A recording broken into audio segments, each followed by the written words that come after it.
He basically got so much money that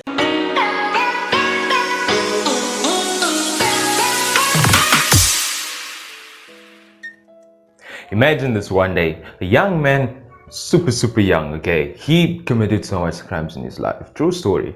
He killed more people than you could imagine, more people than you could imagine, right?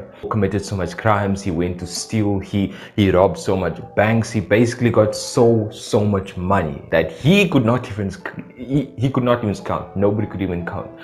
One day he find himself in a place where he's sought after from the law. They basically found out that this guy is a criminal. He did so much bad things, and they finally caught up with him, right? What they did was they sent policemen to go get this guy. Policemen came, knocked over at his house. He was not expecting anything, right? Because he always gets away with these things. They knocked onto his house. The police got there. They basically took him and locked him up and then threw him in the van. They arrived at the police station. They put him in the questioning room, whatever it's called.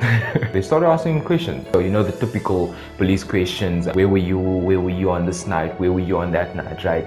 All of these things they were asking him, and he was basically denying everything. Keep in mind, the police at this point, they have evidence against this young man. They have a lot of evidence. They have proof. The proof has proof, basically, right? So there's so much proof that he could be convicted quickly. They took him over to the magistrate. So he had a trial, he had a hearing, and the final verdict day was this, right? He was up there standing before the judge, and the judge looking at him looking at the judge. It was time for the verdict. The judge looks at him and says, "You're guilty."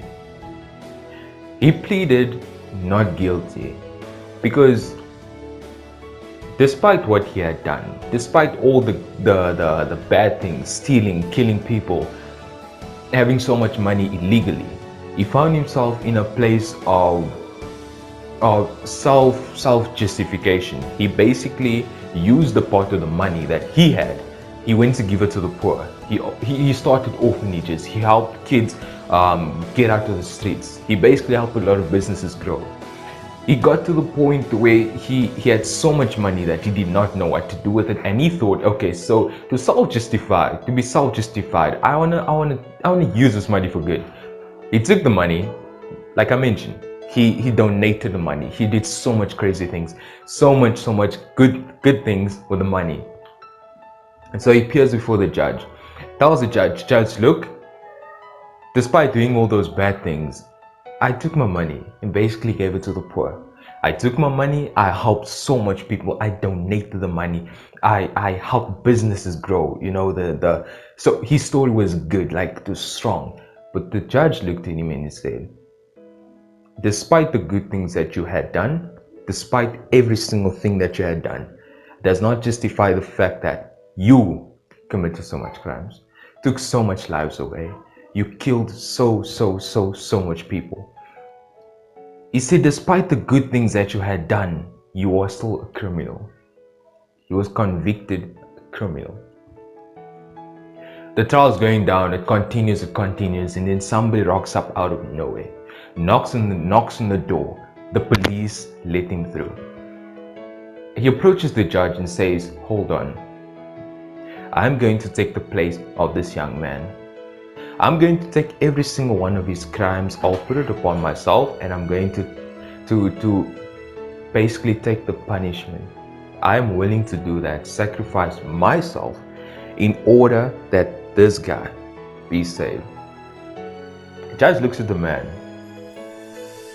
and he asks why. The young man had entered through the door. He said, because I love that man. Not romantic love, don't just get that out of the way. So because I love that man. Now the judge grants the guy his request, okay? He grants him his request, and basically the guy who committed so much crimes is now free. All charges, boom, gone, disappeared, boom, into the air. And this man that walked in through the door is punished because of this man. Now, taking the story into consideration, you would ask yourself, what would be the cause of this young man walking into court and giving himself up for this young man? This brings me to Christianity. The exact same thing. We as individuals, every single one of us, have committed so much crimes. We have committed so much sin that we could not even count. So much sin. But in God's perfect love, He enabled Jesus to die for us. He gave His only begotten Son, as the Bible says in the book of John 3:16. Because He loved the world, He gave His only begotten Son so that He may die, and that today we may be saved, right? We are not worthy of being saved. We are not worthy of God's love. I cannot understand God's love. You cannot understand God's love. Nobody can understand God's love. But because of His love, He's enabled His only begotten Son to die so that you and I could be saved today. And there was to be a so severe punishment that you and I are supposed to bear, but because of the love of God, He has prevented that punishment and put that punishment on Jesus Christ. This is the message of Christianity, of the gospel. We do not deserve the love of God. We do not deserve Jesus Christ to die on the cross. He did not have to do that at all. He did not have to do that. We at the end of the day are supposed to be taking that punishment. We at the end of the day are supposed to go to hell. But God has punished Jesus Christ so that you and I could be saved today. And that is why it is called grace. We did not deserve salvation, but because of love, God has enabled Jesus to die. And then through Him, we receive what the Bible says, justification. We receive righteousness. We receive sanctification. We receive redemption as well as wisdom. There's so much things that we get through Jesus Christ. And at the end of the day, it's not about us, but it's about Him. It's about Him, Jesus Christ, who died on the cross, that we may be saved today. We did not deserve. Again, I am saying again, we did not deserve. Just like the young man who committed the crimes. Who walked in through the door. He did not deserve the punishment of the criminal, but because of love, He took the guy's punishment. And because of God loving us, He has taken our punishment, bore it upon Himself, His only Son, Jesus Christ, so that we may be saved today. Not by our works, not by our good deeds. We're not going to get into heaven by good deeds. That is a no-no. But only through Jesus Christ is how we are going to get through into heaven, right? So if you guys enjoyed this video, if you guys learned from this video, listen, I want you guys to comment your questions down below. Comment your thoughts, what you guys think about this.